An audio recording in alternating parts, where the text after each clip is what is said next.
भारत में लगभग 15 करोड़ फर्जी वोटर हैं। ये बात आज अखबार के फ्रंट पेज पे निकली हुई है कि 15 करोड़ लोगों का नाम कट सकता है। जब मैंने पूरे देश में एसआईआर कराने के लिए पीआईएल फाइल किया था तो मेरा अनुमान था कि लगभग 5 करोड़ फर्जी वोटर हैं, लेकिन अब अखबार के फ्रंट पेज पे निकला हुआ है कि 5 करोड़ नहीं बल्कि 15 करोड़ फर्जी वोटर हैं। दुनिया में सबसे ज़्यादा फर्जी वोटर भारत में ही पाए जाते हैं। कनाडा की कुल जनसंख्या 4 करोड़ है और भारत में 15 करोड़ फर्जी वोटर है। ऑस्ट्रेलिया की जनसंख्या मात्र 2 करोड़ है और भारत में 15 करोड़ फर्जी वोटर है। अमेरिका की कुल जनसंख्या 33 करोड़ है और भारत में 15 करोड़ फर्जी वोटर है। आप खुद कल्पना करिए कि भारत में कितना बड़ा खेल चल रहा है। और ये 15 करोड़ फर्जी वोटर क्यों हैं? क्योंकि यहाँ पे फर्जी आधार बनाना और फर्जी आधार बनवाना गंभीर अपराध नहीं है। ये मेरे पास आधार एक्ट है, इसमें कोई भी व्यक्ति जो 6 महीने से भारत में रह रहा है वो आधार बनवा सकता है। और आधार भी कोई गवर्नमेंट के ऑफिस में नहीं बनवाना है। ऐसा भी नहीं कि हाँ वो 2-3 लोग वहाँ स्क्रूटनी करेंगे, कोई क्लर्क होगा, फिर सेक्शन ऑफिसर होगा, उसके बाद फिर कोई गजेटेड ऑफिसर होगा उसको साइन करेगा, ऐसा कुछ भी नहीं है।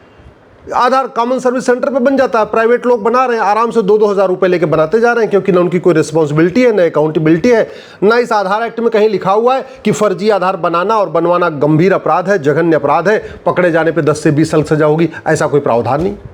और जैसे ही एक डॉक्यूमेंट बन जाता है उसके तत्काल बाद राशन कार्ड बना लेते हैं। तहसील के दलाल को 2000 रुपये देते हैं, फर्जी राशन कार्ड रेडी। और फर्जी राशन कार्ड क्यों रेडी 2000 में? क्योंकि न फर्जी राशन कार्ड बनाना गंभीर अपराध, न बनवाना गंभीर अपराध। जब 2 डॉक्यूमेंट हो गया, नगर निगम के दलाल को पकड़ा, 2000 रुपये में फर्जी बर्थ सर्टिफिकेट। और वो भी क्यों? क्योंकि फर्जी बर्थ सर्टिफिकेट बनाना और बनवाना गंभीर अपराध नहीं। जब 3 डॉक्यूमेंट हो गए उसके बाद तहसील के दलाल को पकड़ा, निवास प्रमाण पत्र 2000 रुपये में रेडी। और वो भी इसलिए क्योंकि फर्जी निवास प्रमाण पत्र बनाना और बनवाना ये जघन्य अपराध नहीं। और जब 4 डॉक्यूमेंट हो गया उसके बाद ज़रूरत पड़ने पे स्कूल से एक सर्टिफिकेट बनवा लिया, 5वीं का 8वीं पास का सर्टिफिकेट बनवा लिया, उसमें एज भी लिखा हुआ है। क्योंकि वोटर आईडी में नाम जुड़वाने के लिए 3 कंडीशन होनी चाहिए। 18 साल की उम्र पूरी होनी चाहिए, वो भारत का नागरिक होना चाहिए और उसी क्षेत्र का निवासी होना चाहिए।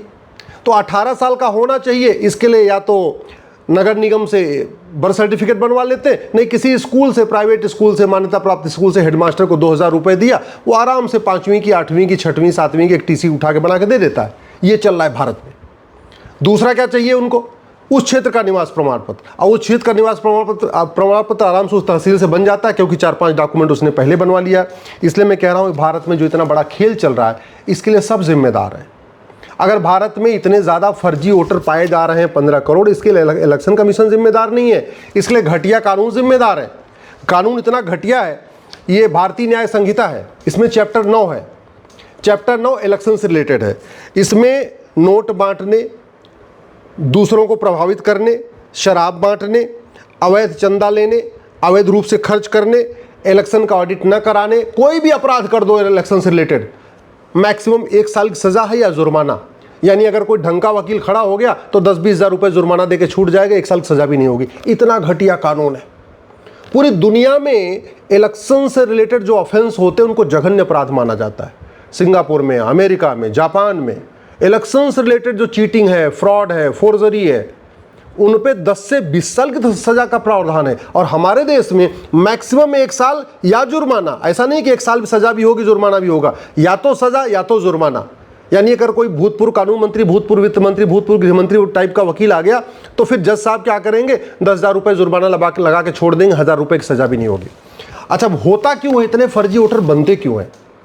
पार्षद प्रधान के चुनाव में जीत हार जो है 10 वोट, 15 वोट, 20 वोट से होती है, 50 वोट से होती है। अब किसी पार्षद प्रधान ने अगर चालाकी से 50-60 वोट फर्जी वोट करवा दिए तो पार्षद प्रधान बन जाएगा। पार्षद प्रधान एकदम कहते नहीं, माल मेवा वाली जो है वो कुर्सी है। साइकिल से चलते हैं और जैसे पार्षद प्रधान बनते हैं 5 साल के अंदर बुलेट भी खरीद लेते हैं, बोलेरो भी खरीद लेते हैं, स्कॉर्पियो भी खरीद लेते हैं, फॉर्चूनर भी आ जाती है। भारत आज भी सोने की चिड़िया है। इसीलिए जैसे ही पार्षद प्रधान बने मालामाल, विधायक सांसद बन गए, उसके बाद तो पूछो नहीं, फिर तो 5 करोड़ लगाओ, 50 करोड़ कमाओ, आराम से बड़ा धंधा हो जाता है। ये सब इसलिए चल रहा है क्योंकि भारत में भ्रष्टाचार जघन्य अपराध नहीं है, और वो ये कानून है प्रिवेंशन ऑफ करप्शन एक्ट। इतने बड़े बड़े भ्रष्टाचार हो गए। 70,000 करोड़ का कॉमनवेल्थ घोटाला, 1,76,000 करोड़ का 2G घोटाला, 1,86,000 करोड़ का कोयला घोटाला। खूब इन घोटालों के ऊपर तू मैं हुआ, आरोप प्रत्यारोप हुआ, नूरा कुश्ती हुई, बतौलेबाजी हुई, धरना हुआ, अनशन हुआ, अन्ना आंदोलन हुआ, लोकपाल बन गया, सब कुछ बन गया। लेकिन आज तक किसी भ्रष्टाचारी को न 100% उसकी संपत्ति जब्त हुई, न किसी भ्रष्टाचारी को आज तक फांसी हुई, न किसी भ्रष्टाचारी की आज तक नागरिकता खत्म हुई। क्यों? क्योंकि ये कानून हमारा ऐसा कुछ लिखा ही नहीं है। इसलिए मैं कहता हूं, देश को बदलना है तो सबसे पहले कानून बदलना पड़ेगा। देश को बदलना है तो सबसे पहले हमें इलेक्शन रिफॉर्म करना पड़ेगा। ये देखिए 1950 का ये रिप्रेजेंटेशन ऑफ पीपल एक्ट, जो वोटर लिस्ट बनती इसी में बनती है। वोटर लिस्ट कैसे बनेगी, कैसे ये बनेगी, ये सब लिखा हुआ है। लेकिन अगर फर्जी वोटर लिस्ट, फर्जी किसी ने वोटर लिस्ट में अपना नाम जुड़वा लिया तो क्या होगा? कुछ नहीं होगा। जब फर्जी वोटर आईडी बनवाना, फर्जी वोटर आईडी बनाना जघन्य अपराध नहीं है, तो न बनाने वाले को खौफ, न बनवाने वाले को खौफ, और पूरा खेल चलता जा रहा है। आप जरा सोचिए, पूरी दुनिया में आज ये खबर छपी होगी, जब पूरी दुनिया में ये खबर आज छपेगी कि भारत में 15 करोड़ फर्जी वोटर हैं, तो कितनी बेइज्जती होगी देश की। कितना मतलब पूरे देश में थू थू हो रही होगी कि भारत में कैसा डेमोक्रेसी है, कैसा लोकतंत्र है, जहां 15 करोड़ फर्जी वोटर है। दुनिया के कई देशों की जनसंख्या से ज्यादा, अरब की जनसंख्या 1 करोड़ 2 करोड़ है, दुबई की जनसंख्या तो 1 करोड़ भी नहीं है, और यहाँ 15 करोड़ फर्जी वोटर बैठे हुए हैं। मतलब सिंगापुर, ऑस्ट्रेलिया, कनाडा, ब्राजील, कई देशों को जोड़ दीजिए, उससे ज्यादा भारत में फर्जी वोटर हैं। इसलिए कह रहा हूं कानून बदलने की जरूरत पड़ेगी। अब समाधान क्या है? ये तो हो गई समस्या। समाधान ये है कि सबसे पहले बीएनएस में जो चैप्टर 9 है, ऑफेंस रिलेटिंग टू इलेक्शन, इसको बदला जाए। फर्जी डॉक्यूमेंट बनाने और बनवाने को जघन्य अपराध घोषित किया जाए। फर्जी आधार, फर्जी राशन कार्ड, फर्जी ड्राइविंग लाइसेंस, फर्जी बर्थ सर्टिफिकेट, फर्जी वोटर आईडी, फर्जी मार्कशीट, फर्जी ट्रांसफर टीसी, फर्जी कोई भी डॉक्यूमेंट बनाने और बनवाने को जघन्य अपराध घोषित किया जाए।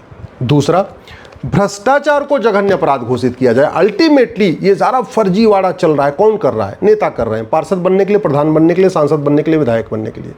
केवल फर्जी वोटर ही नहीं बनवाते, बल्कि जाति का जहर घोलते हैं, भाषा का जहर घोलते हैं, क्षेत्र का जहर घोलते हैं, अलगाववाद फैलाते हैं, मजहबी उन्माद फैलाते हैं, सब कुछ करते हैं, दंगा भी करवाते हैं। क्यों? पार्षद बनने के लिए, प्रधान बनने के लिए, सांसद बनने के लिए, विधायक बनने के लिए। और वो इसलिए कर रहे हैं क्योंकि बहुत पैसा है, बहुत पैसा। राजनीति सबसे ज़्यादा प्रॉफिटेबल धंधा है, मतलब शेयर मार्केट से भी ज़्यादा पैसा पॉलिटिक्स में आज की डेट में। 5 करोड़ लगाओ, 50 करोड़ 5 साल में कमाओ। ये बहुत बेसिक सा फंडा है। मतलब नेट 45 करोड़ का बेनिफिट है। अगर आपने 5 करोड़ लगाया तो 50 करोड़ तो कमा ही लेंगे। ये धंधा चल रहा है। वो तभी रुकेगा जब ये भ्रष्टाचारियों की 100% प्रॉपर्टी जब्त करने, नागरिकता खत्म करने, आजीवन कारावास, फांसी देने के लिए कानून बनेगा। भ्रष्टाचार तभी खत्म होगा जब झूठ बोलना गंभीर अपराध होगा, झूठी गवाही देना गंभीर अपराध होगा, और झूठ पकड़ने के लिए नार्को पॉलीग्राफ ब्रेन मैपिंग कानून बनेगा। एक बात मैं आपको बता दूं, भ्रष्टाचार न तो लाइलाज समस्या है, भ्रष्टाचार न तो विश्वव्यापी समस्या है। जितना भ्रष्टाचार भारत में है, इतना सिंगापुर में नहीं है, जापान में नहीं है, चीन में नहीं है, अमेरिका में नहीं है, न्यूजीलैंड में नहीं है, दुनिया के बहुत देशों में नहीं है। यहाँ भ्रष्टाचार है। जबकि हम कहते हैं राम का देश है, कृष्ण का देश है, महावीर का देश है, बुद्ध का देश है, गांधी जी का देश है, छत्रपति शिवाजी महाराज का देश है, गुरु गोविंद सिंह जी का देश, सारे बड़े महापुरुष, सब देवी देवता, सब ने यहीं जन्म लिया। इसके बाद भी इतना भ्रष्टाचार है। क्यों? क्योंकि हमारा नियम कानून घटिया है। कलयुग यहीं चल रहा है। कलयुग जापान में सतयुग है, सिंगापुर में सतयुग है, कलयुग यहीं चल रहा है। तो समाधान क्या करना पड़ेगा? एक समाधान करना पड़ेगा, 100 रुपए से बड़ी नोट बंद कर दिया जाए तत्काल। मैं गारंटी के साथ कहता हूं, 100 रुपए से बड़ी नोट बंद करते ही 25% भ्रष्टाचार खत्म हो जाएगा। यानी इस टाइप का जो फर्जीवाड़ा होता है ना, सारे फर्जी डॉक्यूमेंट बनते हैं, ये भी 25% बंद हो जाएंगे। 5,000 रुपये से महंगे सामान का कैश लेन देन बंद कर दिया जाए, 25% भ्रष्टाचार और खत्म हो जाएगा। यानी 2 काम करते ही, 100 रुपये से बड़ी नोट बंद करते ही, 5,000 रुपये से महंगे सामान का कैश लेन देन बंद करते ही 50% भ्रष्टाचार खत्म हो जाएगा। 50,000 रुपये से महंगी संपत्ति को आधार से लिंक कर दिया जाए, 25% भ्रष्टाचार और खत्म हो जाएगा। यानी टोटल 75% भ्रष्टाचार खत्म हो जाएगा।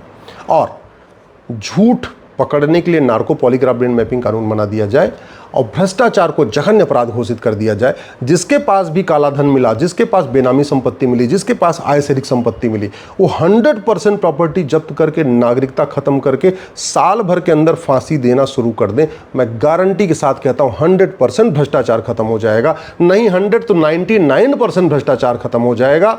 भारत में सतयुग आ जाएगा, भारत में राम राज्य आ जाएगा, भारत विश्वगुरु बन जाएगा, भारत परम वैभव को प्राप्त होगा, लेकिन उसके लिए यही कंडीशन है कि 100 रुपये से बड़ी नोट बंद हो, 5,000 रुपये से महंगे सामान का कैश लेन देन बंद हो, प्रॉपर्टी आधार से लिंक हो, भ्रष्टाचारियों को फांसी देने के लिए कानून बने, वो भी साल भर के अंदर। गारंटी के साथ कहता हूँ, शिवाजी महाराज, गुरु गोविंद सिंह, वीर सावरकर, बाबा साहब अम्बेडकर, गुरु गोलवलकर जी, सबका सपना साकार हो जाएगा अगर ये भ्रष्टाचार खत्म कर दिया, और ये हो सकता है।